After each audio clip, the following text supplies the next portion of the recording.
This is a video of how to paint Colossal Squigs. This is the second part of the Colossal Squig video, but the first part of the painting Colossal Squig.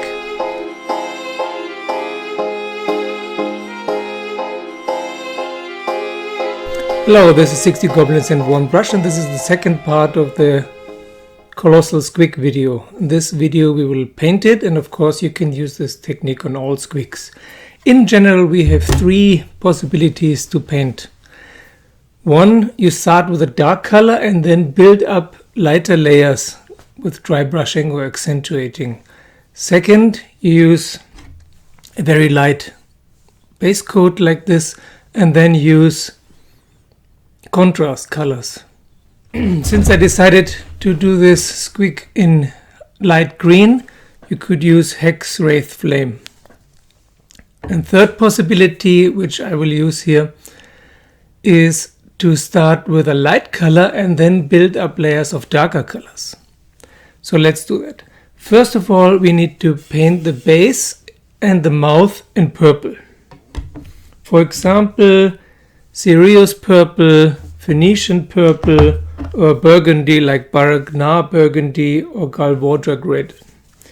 I will try out Phoenician Purple because I've never tried it. Okay, now I painted the mouth and the lips in purple and the base as well.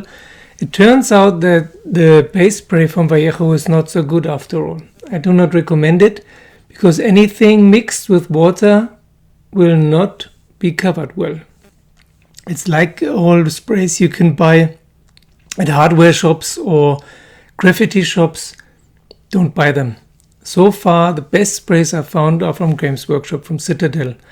I'm looking for alternatives, but I haven't found them yet. They're the best sprays so far.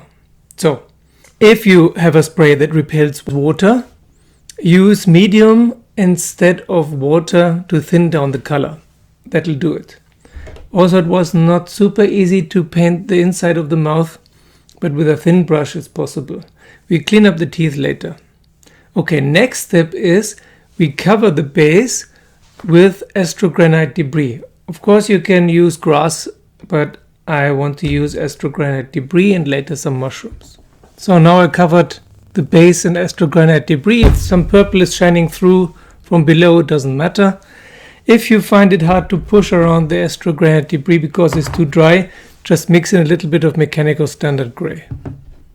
So next step, and the most important one, we cover the whole body, top and bottom, front and back, with Moot Green. Leave out the teeth and the claws and the eyes and these little whatever they are, eyes or ears or spores. Don't paint them in green. But if you paint some of the claws and the eyes or so in green, doesn't matter, we can clean it up later. Of course you can choose another light color like light blue or light orange, same thing.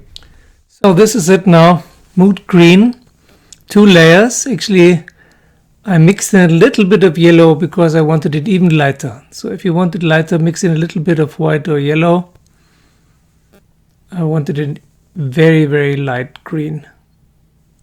Okay, now we come to the shading.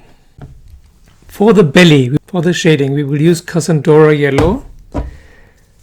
For the main part of the body, side and face and so on, we will use Biet Tan Green. And for the top, for the carapace basically, we will use Coelhia Greenshade. So the belly will be a little bit more yellow, the main body greenish, and the top turquoise-ish.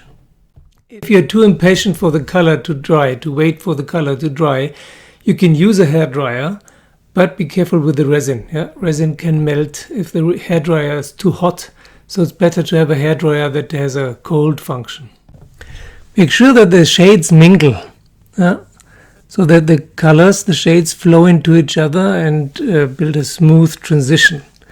If this is not possible, if they dry too fast, then mix 2 colors. For example, here I mixed the yellow a little bit with the green to create a light green shade. And then I also made sure that the turquoise, the Coelhia Greenshade, ran into the crevices here on the back and around the eyes and on top of the ears. Okay, let's let that dry now, which will take about half an hour, and then we proceed.